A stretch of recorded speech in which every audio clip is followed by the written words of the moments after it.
So this is going to be the biggest tax cut and the largest tax reform in the history of our country.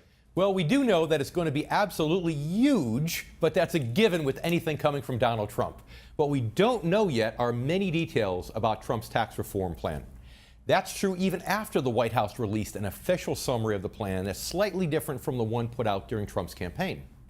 Now, in a recent show, we focused on the feasibility of his plan and the potential economic fallout if he fails to get it approved in Congress. Today, we're going to focus on the potential impacts to taxpayers if his plan does succeed, in particular, taxpayers at or near retirement, the income generation. It's time now to tune out the hype and focus on the facts that matter to you, the income generation. Let's get started. Get ready to separate reality from myth. With us, David Scranton. David Scranton. David Scranton. David Scranton. But David Scranton says, hey, not so fast. How does it affect the markets? How does it affect the economy? Thanks to efficiencies in new technology and a staff of veteran analysts and portfolio managers, Sound Income Strategy strives to set new standards and bring institutional-style investing to your portfolio.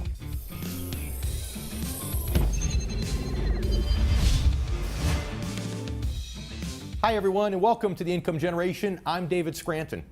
On today's show, we're revisiting Donald Trump's tax plan, in part because Trump himself revisited it just a few weeks ago. On April 27th, the White House issued a one-page summary of the plan with slight tweaks to the version that he had campaigned on. The revised version did nothing really to answer any of the biggest questions still surrounding President Trump's tax plan. In fact, it actually raised new questions about what the plan might actually mean for individual taxpayers and families alike. As on our recent show, we've had to have the perfect guest today to help us shed light on this topic. It's our good friend, you know what? I can't give it away that easily. If you're a regular viewer of The Income Generation, then just by looking at how I'm dressed today, you will know for sure who our special guest is. In fact, can I get the camera crew to just do a quick close-up on my tie here? I'd like to show the tie, please. There you go. Perfect. So that's a better hint.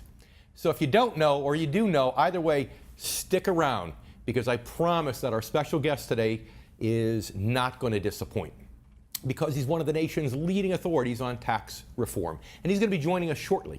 We'll also get insights from some of my fellow financial advisors. And, you know, it's interesting because tax laws are crucial to sound financial planning. So this is actually a major issue for our entire industry, the financial industry, but also for you, the income generation. But let's start with some of the new questions raised by President Trump's updated tax plan. You know, there was a scary moment during the press conference following the official release of his tax plan just last month. It occurred when a reporter asked about 401ks under the new plan. Press Secretary Sean Spicer answered, the current plan right now protects charitable giving and mortgage interest, and that's it. Initially, that made it sound as if the new plan would eliminate the tax exemption on retirement accounts such as 401ks. Luckily, the panic was short-lived. The White House clarified within minutes that what Spicer was talking about was only deductions, not exclusions from taxable income. In short, the plan maintains tax incentives for 401ks and other retirement accounts in addition to mortgage interest and charitable giving.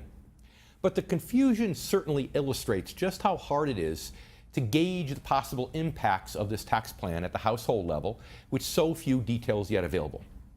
Among the things we do know about the plan so far and how it's changed from Trump's campaign version are the following. The revised proposal consolidates the current 7 tax brackets into just 3 and reduces rates to 10%, 25%, and 35%. Now, those are slightly different from the brackets proposed during the campaign, which had the top bracket at 33% and the bottom bracket at 12%. The modified plan doesn't indicate exactly where each bracket will fall at what income levels, so it's difficult to say what these changes might mean for an average couple saving for retirement. The impact in terms of deductions, however, could be enormous.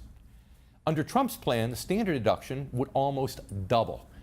The numbers are slightly lower than what he proposed during the campaign, but it's still a major change that could mean enormous savings for a lot of people.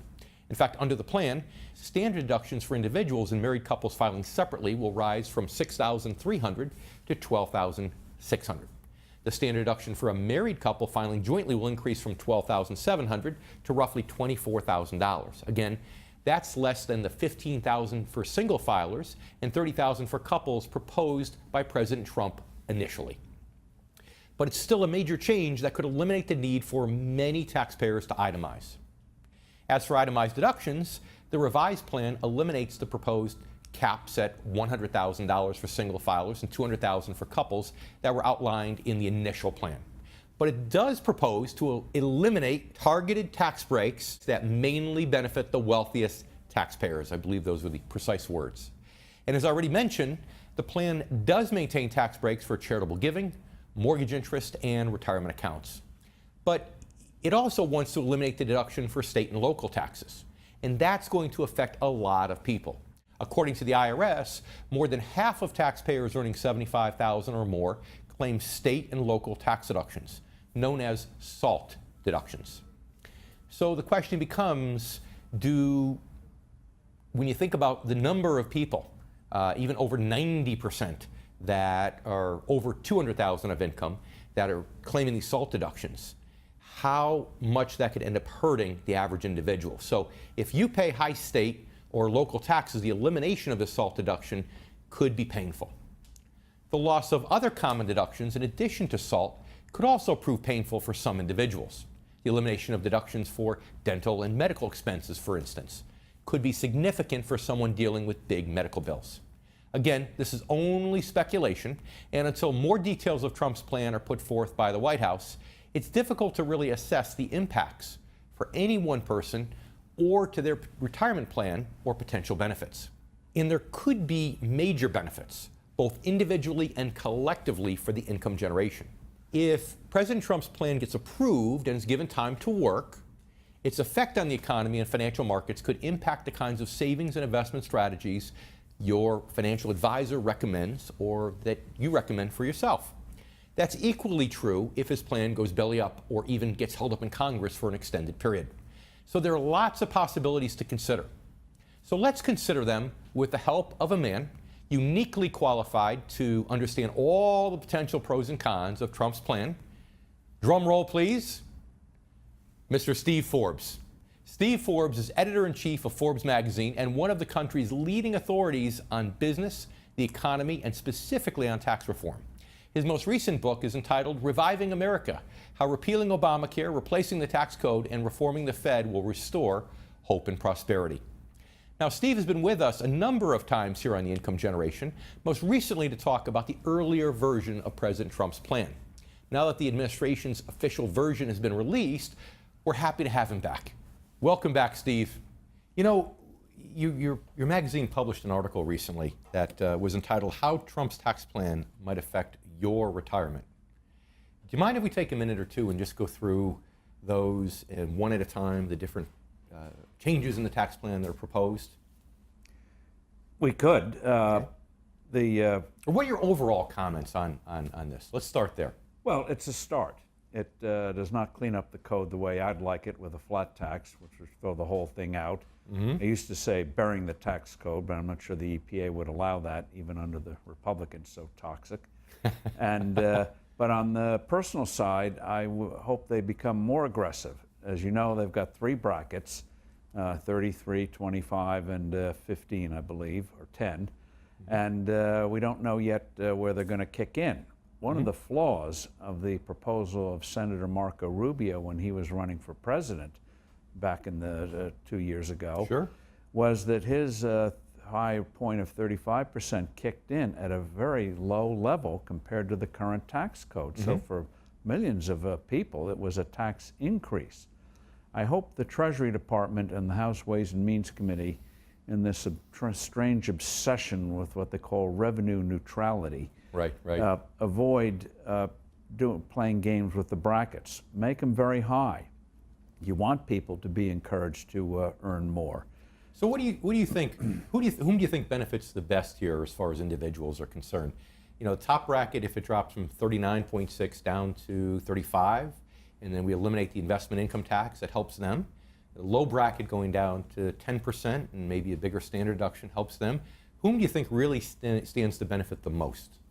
Well, the key thing is you have to have everyone benefit. That was the genius of the John Kennedy tax cuts of the 60s, the Reagan tax cuts of the 80s, was they included everyone. Right. Now, some economists will make the case that increasing the standard deduction, for example, does not add much boost to the economy. But politically, you have to do it. People have to feel right away they are earning more. And so they've got to do that. Because a lot of people, even if they end up paying income tax, like the idea that they keep more of their paycheck, each paycheck to paycheck, and not just depend on a big refund in April. Of course. So they have to do that. And the key thing about reducing tax rates is not to just put more money in your pocket. The key thing is to reduce the price of innovating more, investing more, creating more, working more.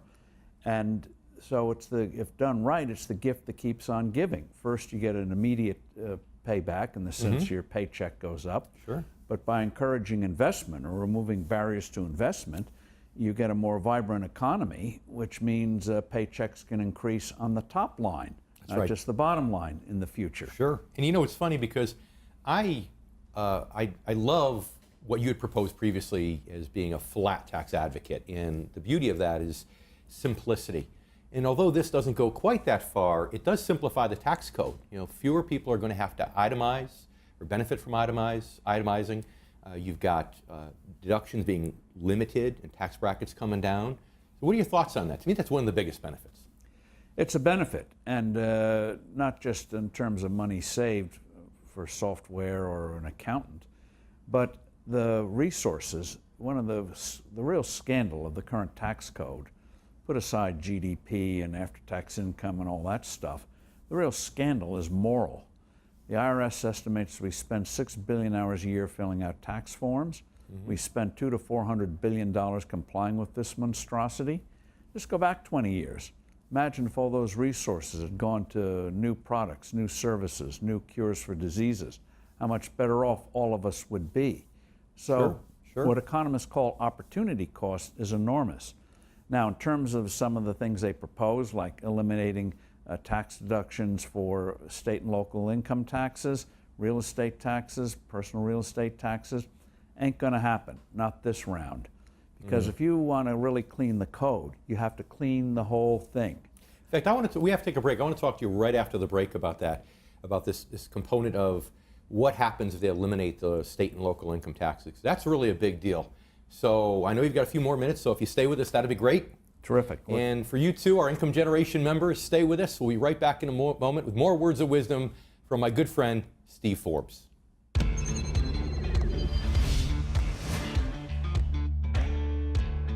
If you're near or in retirement, head over to theincomegeneration.com and download your special report written specifically for the needs of the income generation. Again, those born before 1966. I'm David Scranton, and you've been watching The Income Generation.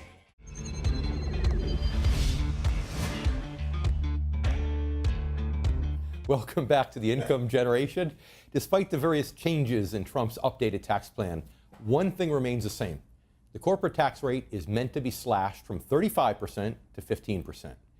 Now, that not only gives big corporations more incentive to stay in the U.S., it could also give businesses large and small more spending money to invest in technology, jobs, expansion, in other words, in growth. It sounds good, but Trump's updated tax plan has done nothing to silence critics. They continue to insist the plan is unrealistic and will inevitably add to our already massive federal deficit, which is estimated to total nearly $560 billion this year. The Trump administration's argument is that economic growth will make up for the revenue shortfall, which makes sense on the surface. After all, a thriving company taxed at 15% is likely to generate as much or more tax revenue over time as a struggling company would at 35%. But when you look below the surface and start crunching the numbers, that's where the naysayers start to become concerned. According to a Committee for Responsible Federal Budget, Trump's tax plan could reduce federal tax revenue by between $3 and $7 trillion over the course of a decade. Now, in that case, the economy would need to grow at a rate of nearly 4.5% to make the plan self-financing. His ambitious target is only 4%, and many critics believe 3% is far more realistic, even if every aspect of his plan succeeds. So now I want to welcome back my friend Steve Forbes, editor-in-chief of Forbes magazine, one of the country's leading authorities on business, the economy, and specifically tax reform. Thanks for sticking around. Good to be here again. You know, it's funny. Good thing, for our viewers, it's important to know that if you remember last time Mr. Forbes was on our show, you had a broken wing. You had your arm in a sling there. And I just want to repeat this because I don't know if you remember what you said, but it was very, very funny. When asked what happened, you remember what you said? Fighting liberals? You hurt your arm fighting liberals. That's right. And I thought that was just the perfect response, especially for us here on Newsmax. And I'm going to have to do it again. You have to do it again. That's right. That's right. Well, I'm glad physical therapy is going well. I'm glad to see you back in the saddle here. Before we talk about the corporate tax rates, I want to talk to you a minute, especially because we're sitting here today in New York with some of the highest state and local taxes ever. If they do get rid of these state and local tax deductions, what kind of impact do you envision this having?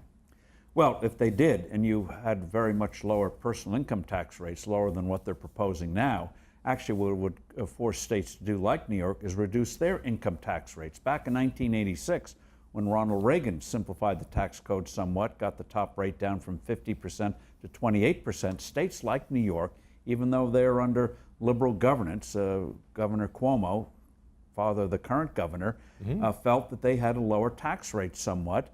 Otherwise, the state was going to take a hit economically. So I think you'd see the same thing again. But the key thing is, if you're going to do that, first of all, they're not going to be able to do it because there are too many representatives and senators from states like New York. Even California has a dozen or so Republican representatives. So it's going to be hard to do. And that's why I hope on the second round, just as Reagan got a second round several years in his presidency on taxes, Sure. that they will get rid of all deductions, like the flat tax, and give people a choice. If you're hung up on deductions, you can keep your old system and suffer, or go to the new simplified system where you can literally do it with a few keystrokes on your computer. So they won't get it this time, even though why people ask, why should Texas, why should Florida subsidize high tax states like California, New York, and other states. So we'll see what happens on that, but I don't think it's going to happen this round. But it sounds like net you actually think it's a good idea because it'll force states I think it's an excellent idea. to force them to lower tax rates and become more fiscally responsible. The code shouldn't be in the business of trying to run our lives. And so a good flat tax, the only deductions would be for adults and for kids. Right. You should be able to keep a certain slug of your income for basic expenses. After that, have a very low rate and focus on doing real positive things instead of giving tax lawyers and others a nice living. And actually Not that I have anything against tax lawyers. Some of my best friends are tax lawyers, but they can become Uber drivers or something useful. You know? That's right, exactly. So speaking of flat tax, what they're kind of looking to do with the corporate tax rates in a way is turn the corporate rates into a flat tax. To me, that's one of the best things about this whole tax plan is the reduction of corporate taxes. But, let's hear your thoughts on this. It would be a good thing. We, as you know, today, we have the worst in the world, 35%. Then you had the states, it's about another 4.5%, 5% average, some worse than others. But going from the worst to the best, Ireland's among major economies, even though it's a small country, it's 12.5%. Getting ours down to 15 would be great. And one of the things Trump has proposed, which I'm not sure Congress will go along with, is a so-called pass-through income from partnerships, small businesses and the like, now taxed at a personal rate of almost 40%. Get that down to 15%. That would be fantastic. And people say, well, everyone will then incorporate into a business so they won't have to pay as much. I say, great, more businesses the better. That's right. That's what our country's all about, isn't it? Be good for the country. So they've got some good ideas in repatriation of the $2+ trillion stashed overseas because of the huge tax rate we have here.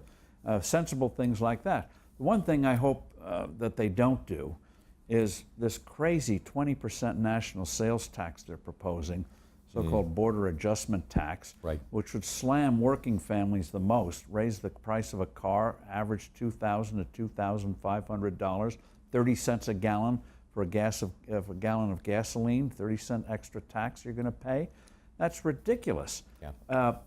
Why put in a tax like a value-added tax that's been such a burden in Europe for economic growth? Why are we imitating the worst practices of other countries? This I don't understand about Paul Ryan, what's going through his brain on that one, but they should just chuck it and go for a pure tax cut. You know, I agree. The VAT tax is probably going to hurt more than it will help. Absolutely. But getting back to capital gains rates again, that's what the critics say. The critics say that, you know, well, if you can let everybody incorporate and go to LLCs and more people in the 15% bracket, then it's really a tax cut for the affluent. I mean, how would you respond to that? Well, under the Trump plan, it starts at 10%. So if everyone else is paying 15, why not just raise the exemptions? They're already going to double the exemptions. How about quadrupling the exemptions? I'm in an expansive mood today. and make the whole thing a 15% flat tax. So the fact that everyone's going to try to get to a 15% bracket, I think, is a good thing in promoting ultimate simplicity of the tax code. Yeah, I think when I talked to you last time or the time before, you mentioned to me that I asked you what you thought the ideal tax bracket is to, over time, enhance the most growth and get the most revenue. And I want to say, was it 17% or 13%? My proposal had 17. 17, that's right. But if you want to lower it, I'm not going to fight you. You're not going to fight me on that. And on this thing on focusing on deficits, it's funny, I love it, Democrats now are worried about deficits. When 8 years they doubled the national debt, but hey, why be consistent? But in terms of deficits, when you have a vibrant economy, that's supposed to be the purpose of government. Create an environment where people have a chance to improve their lot in life, earn more, keep more, have growing incomes, better job opportunities. So the fact that Washington may be discomfited by it, my reaction is, so what? They're supposed to serve us, not we them. So you fully believe we can grow our way out of this, is what you're basically intimating. You get 4% growth over real growth over a 10-year period. It's amazing what that compounded growth does in terms of revenue. We saw that in the 80s. We saw that in the 60s. And I don't like revenue going to the government, but I like revenue growing not because of higher taxes, but because of a vibrant economy from lower and simplified taxes. Then we can debate what we do with the extra revenue. So we have to take a commercial break, but when we come back, we're going to talk about the fact that, as Steve and I both know, that what we're really talking about is an attempt at trickle-down economics. And he knows as well as I do that trickle-down economics does not work. Does not work.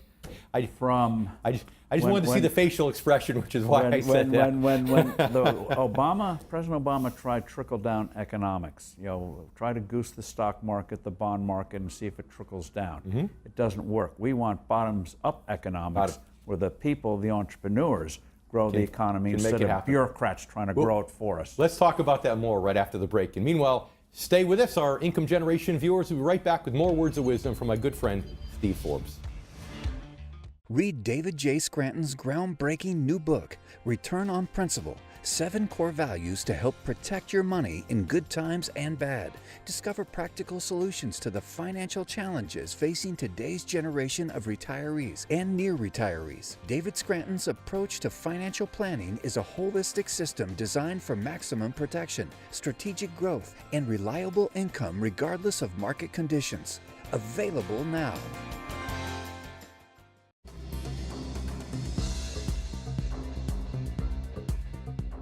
Welcome back to Income Generation. I'm Miranda Kahn. Now it's time for your Newsmax Finance Update, including some of the big stories that moved the markets this week.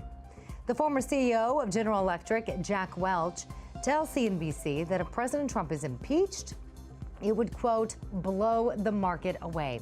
He called Trump's recent firing of the FBI director a, quote, rookie mistake, but praised the president on his policies and his cabinet and Supreme Court picks. Computer experts warn that another large-scale cyber attack is already underway, and it could dwarf last week's assault on computers worldwide.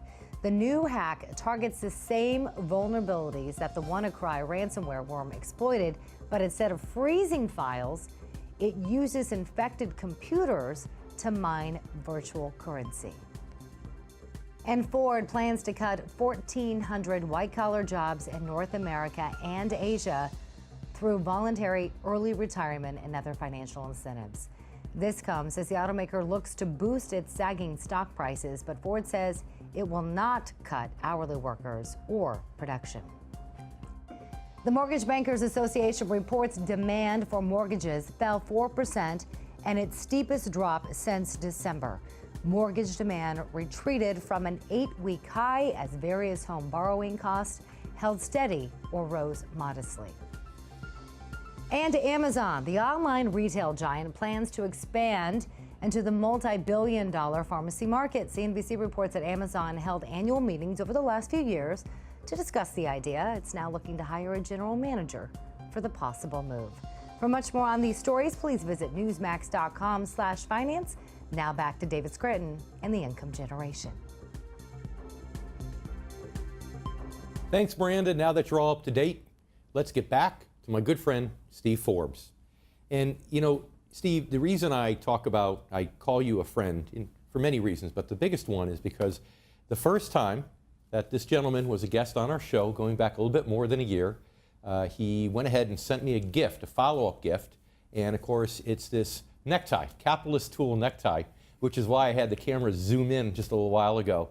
And anyone who's a gentleman enough after one show to send a gift like that, I'm very respectful of and very appreciative of. So yes, I do consider you to be a friend. I'm glad you tied one on. So Perfect, perfect. So let's get back to this. I was trying to finish the last segment teasing you about trickle-down economics doesn't work, right? Well, you know, I think the biggest issue with trickle-down, the critics, why they say it doesn't work, is I think in many cases it's not given enough time to work. You know, certainly one term as president isn't enough time. And in some cases, at the end of 2 terms is when you just start to see, you know, that type of activity that makes trickle-down work. What are your thoughts? well, the way you get an economy moving is removing barriers from people who want to get things done. High tax rates do it, excessive regulation will do it, crazy health care bills will do it. Right. And this president wants to tackle those things. And in terms of how you get to growth, it's investment. Whether it's you putting a certain amount of money into your 401k, you have a whole ecosystem in this economy of various stages of capital development. And one of the tragedies of the last 10 years or so, is how many small new businesses haven't started because of the huge obstacles out there, including a credit market that's been messed up by the Federal Reserve and an unstable dollar. You know, whether the dollar's strong or weak, it's like a clock that's too fast or too slow. Neither one's going to do you much good. That's right, they're both bad. So George Washington had it right, Alexander Hamilton had it right, sensible taxation, minimal government involvement in the economy, and stable money. By golly, good things happen. Good thinking, right? Just imagine that. So we agree that trickle-down economics or triple-up economics works because you put money in the hands of people, and people will do smart things with it. People as a whole want to do the right thing with money. Don't punish success. That's right. Encourage it. So speaking because Steve Jobs' success was everyone's success. Did anyone mind he had 10 or 20 billion or a big airplane? No, they knew he created instruments that are now indispensable in our lives. That's right. You know, at one point we thought we were foolish enough to think that telephones were to have a conversation on, and now we use our phones for other things a lot more frequently than that. Whole world's at our fingertips now. It's amazing. But speaking about putting the hands into people who, putting the money in hands of people who can do something and grow, how about the estate tax cut that he's looking to do? What are your thoughts on, call it the death tax. It's bad enough that we're taxed during our lives. And so we should get rid of the death tax. We should be allowed to leave the world unmolested by the IRS. And I think they're going to have a hard time making it happen. But the rates now are ridiculous. So again, a lot of brain power devoted to how do I save the business? How do I get assets passed? Instead of growing the business. But how about the argument that the reason estate taxes started many, many years ago was simply so that money didn't get handed down from generation to generation, so that our country wouldn't become a landed aristocracy. That was the initial purpose of it. Of course, then after it became somewhat of a revenue generator. Do you think that's a real risk in our country? The answer is no. You look at the Forbes 400 richest Americans. First time we came out with that was back in 1982, 35 years ago. Steve, you know I don't look at that? Because you weren't born then, I know. No, I know, I don't look at it because my name's not on it. That's why I don't look at it. But well, I respect your privacy. But you look at the names on then, or their heirs. They once had a lot of Rockefellers on it. Now, with the death of David Rockefeller, zero. DuPonts, a lot of DuPonts, today zero. It's a dynamic economy. And landed aristocracy, you can own a lot of land and you aren't going to be very rich in this economy. The real source of growth is the human brain, human mind. Sure. And that's the source. And so this idea you can perpetuate wealth from generation to generation, no. Each generation has its own unmet needs. And so it'll get redistributed fairly quickly. And even if they have sensible people running those assets, that means those assets are being invested. They're not just sitting in a drawer under your bed, having moths eat it. No, others are putting it to work. So even when you put a deposit in the bank, bank in a normal economy, you put that to work. So you're not spending it, but somebody else is using it. That's the virtue of a capitalist economy. You're saying the capitalist economy works. I love it. Music to my ears. And it's moral. Because how do you succeed in a capitalist economy? Meeting the needs and wants of other people. That's Government is greed. That's forcible seizing of your assets. Now, absolutely true. Now, listen, 30 seconds or so we have left.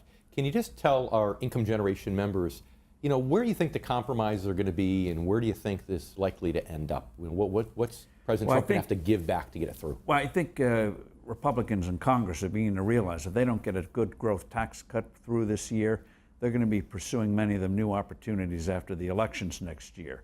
So they better get something done, because we've seen in the past when you have a good economy, a lot of sins are going to be forgiven when people feel good. But what do you think is most likely, though, to compromise? The corporate rates, the personal rates? I think the corporate rate they may raise to 20 or 23 as a first stop. The getting rid of the state and local income tax deduction, not going to happen. They may jigger around with the brackets and things like that. But the key thing is to keep pushing for something simple, and don't do this crazy 20% border adjustment tax, sales tax, taxing to cut taxes. I mean, tax cuts are supposed to be reductions, not new taxes. Yeah. I'm with you 100%. So listen, unfortunately we're out of time, and I didn't get a chance to talk about your other favorite topic, which is the potential repeal of Obamacare. So hopefully we'll have you come back sometime soon so you can share your thoughts with our viewers on that. Yeah, the less we have of Obamacare, the better our health will be. That's all you need to know. Fair enough. That's the Cliff Notes version. I very much love that. So patient control, not bureaucrats. Perfect. Thank you very much for being on the show today. Very much appreciate you coming in. Stay with us. We're coming back with the Financial Advisors Roundtable. Scott McLean and Andrew Adjemi are our guests today. We'll be right back. The closing numbers on the markets today. At one point, the market fell as if down a well, over 700 points. Apple shares are just getting hammered this morning. We're down by between 3 and 4.5% generally across these markets. Let's talk about the speed with which we are watching this market deteriorate. We're red everywhere, essentially, down by 4-5%. We're down over 16%. Dow at the same time has fallen about 18%. The stock market is now down 21%. Because we're now down 43%. What in the world is happening on Wall Street?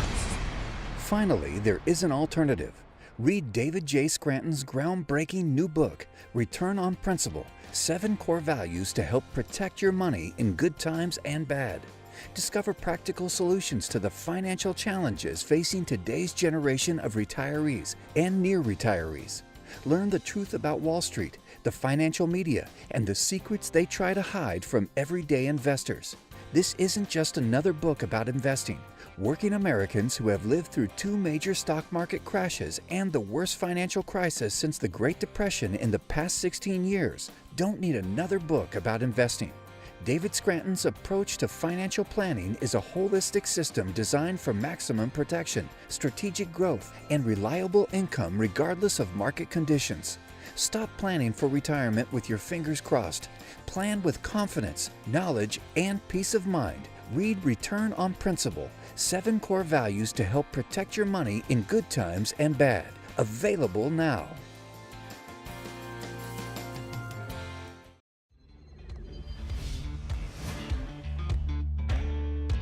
Welcome back to the Income Generation. I'm your host, David Scranton. Now let's bring in our Financial Advisors Roundtable. I'm joined today by Scott McLean of McLean Tax Advisory Group in Watertown, New Jersey.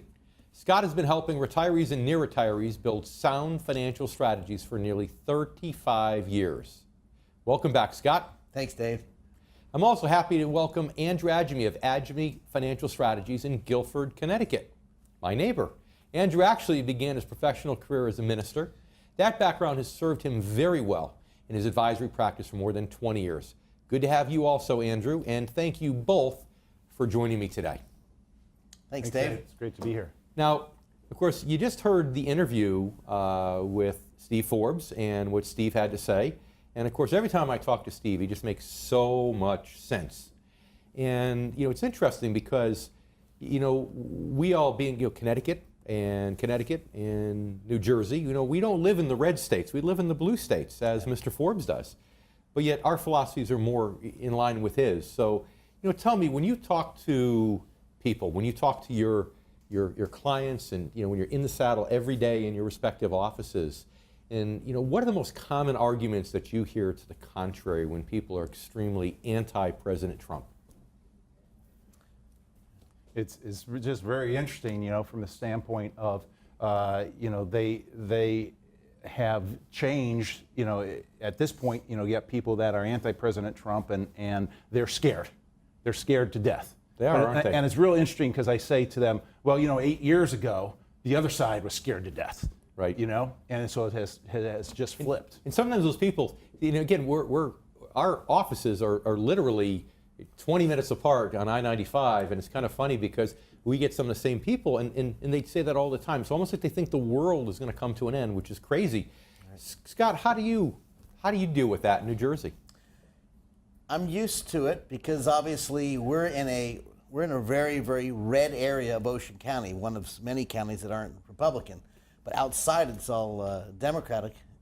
And it's funny, in Ware Town, New Jersey, the neatest thing is... So wait a minute. Are you trying to tell me... I'm trying to correct you. That not only did I pronounce your last name wrong the first time, but I also pronounced the town wrong. That's so okay. So I guess that's 2 strikes, I'm sorry. But you're okay, you're still a capitalist. I'll keep you... So you still love me? You still love me? I do. Okay, good. That's all I care about. The neatest thing is I understand. I listen to people and I understand they're scared. As Andrew well said, when somebody changes, like what happened in Reagan, we know the market had a correction. There's this crazy guy in 1980 comes in, the tax law changed 81, and it finally went into place in 86. The market dropped 35% because they were unaware of what's about to happen. Things are going to change, and I think the exciting thing is to try to understand a client, try to really help them, massage them, or comfort them because they're scared. And like anything, any change is scared for either side. And I get it. So Andrew, tell us, how much time do you think that the stock market has to stay elevated, to keep going up before, something has to get passed with this tax plan? If it went on 2-3 years and you can't get the tax plan through, we're probably going to see a pullback in the market because the market's already priced in a lot of that optimism. Right. So, how much time do you think President Trump has to get things through before the markets act adversely? Yeah, well, that's a great question, Dave, and the standpoint behind it is that, you just don't know, right? The optimism is there and has driven the market up, and we hit a new high, just recently here with the S&P, and, I would have thought it would happen by now, but it continues to go. As far as time, that's the big question: is when. We know when it's got to happen. It's got to occur. It's going to occur, as from my perspective. And the question is when. And it could be at any time from that standpoint. So Scotty, what do you think are the most important components of the tax plan that he needs to get through relatively unscathed for the markets to be happy? Some parts could probably get negotiated down or up, as the case may be, in terms of brackets. But, what are the most important components that you think are deal breakers for the stock market if it doesn't get through? The market could have a huge correction if it doesn't go through. It's got to give it time. Well, which are the most important components that the stock market wants to see get through? I think it's a corporate tax. It's going to give the ability of people to get more jobs. We'll be able to push them to bring the money back over here. Now we're able to really, really help Americans get back to work again. Not make America strong again. I agree that America's a great country. When you go overseas and see these poor people who can't work and they're stuck in the muck, they can't go and have the opportunity we have. And I see that we as Americans have that, and the taxes really burden. If I owned a huge corporation, I'd be overseas. Yeah. Wouldn't you? It's interesting. You need to be patriotic, but you also have to realize that the CEO's fiduciary responsibility is to do what's best for the shareholders. So let's stick around for just a moment. We have more to cover at this point. So stay with us. We'll be right back with more from our Financial Advisors Roundtable. We'll be back in a minute. If you're near or in retirement, head over to theincomegeneration.com and download your special report written specifically for the needs of the income generation, again, those born before 1966. I'm David Scranton, and you've been watching The Income Generation. Welcome back to The Income Generation. I'm David Scranton. Now let's bring back our Financial Advisors Roundtable. Joining me today are Scott McLean and Andrea Ejimi. Thanks for sticking around, gentlemen. Thanks, Dave. Since neither of you bought me a necktie, I guess I could take this tie off now. I really don't need to wear it anymore, right? I wore it because of our special guest beforehand. Now, Scotty, I've known you for a long time. We're good friends, and the most fun part about doing the show is just virtually everybody on the show is a pretty good friend of mine. That makes it a lot of fun. But I also know you're a very patriotic person. When we set up our lure company, my fishing lure company, we made a huge deal about being manufactured in the United States. So when you were talking a minute ago about, wouldn't you move abroad also? I think you were talking about if you were the CEO of a publicly traded corporation with a fiduciary responsibility to shareholders. That makes sense. You're not going to move your financial, you're going to move your financial practice over to Scotland or Ireland or wherever the heck you're from, right? You're not going to do that, right? No, not at all. So Andrew, what do you think is going to happen? I mean, 15% is a far cry on the tax rate. Do you think that he's going to get the 15% through, or do you think he's going to get negotiated up to 20? That's what Steve Forbes was saying, was he thought it was going to be negotiated up. I agree with that, because that's the whole thing. He's starting lower, and it's going to be negotiated up. But the key is it's going to be better. It's something's going to be better with this whole thing. Whether it's they just take pieces of it, but I think it's going to be better, and be able to do that that standpoint of being able to increase people's, not just their bottom line as far as their income goes, because they're paying less taxes, but to be able to increase their top line eventually because of businesses doing more business and businesses building businesses. Business can make more money. They can invest in expansion. They can invest in capital equipment. They can invest in people. They can do the things that we do. I know you're always expanding your business, hiring more people, doing things to better serve your clients. Whenever you need to, and thinking that way. So to me, one of the biggest things too is the repeal of the investment interest, the investment income tax, because that affects us as income-based advisors. Scotty, in the 30 seconds or so we have left in the segment, tell me, how important you think that is for your clients who invest for income instead of crossing their fingers and toes, hoping for growth or capital appreciation. Like the voting, people like to know of security. They want to know there's something solid. They want to know there's something that's going to be there. They don't want to hope and pray things get better. They want to know there's going to be a steady income, a steady flow, and that's important. And for your more affluent clients, the good news is that you have, they get to keep more of it, because at the end of the day, they really have no concerns.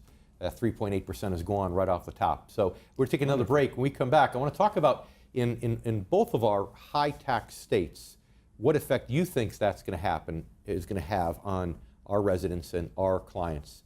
And again, for our Income Generation viewers, stay with us. We'll be right back with more words of wisdom from our Financial Advisors Roundtable.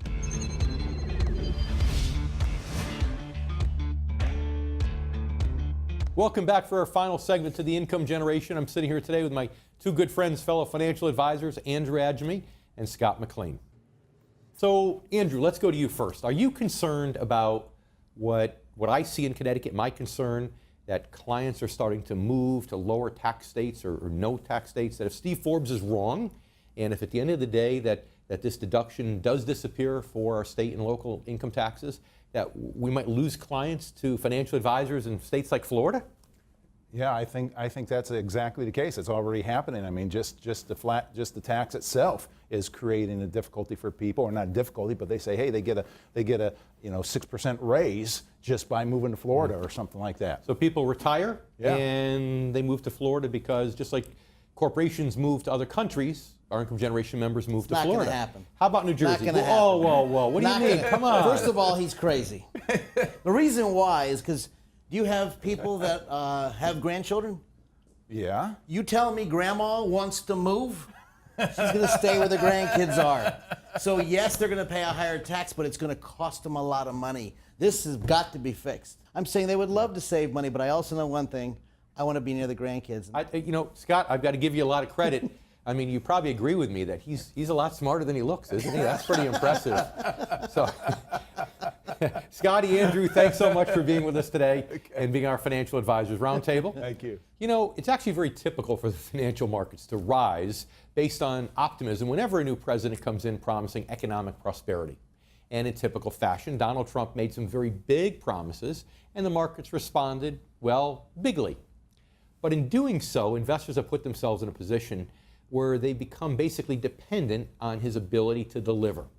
Even if his tax plan is approved, and even if it does what he has promised, that will only give corporate earnings a chance to catch up with the already overvalued market.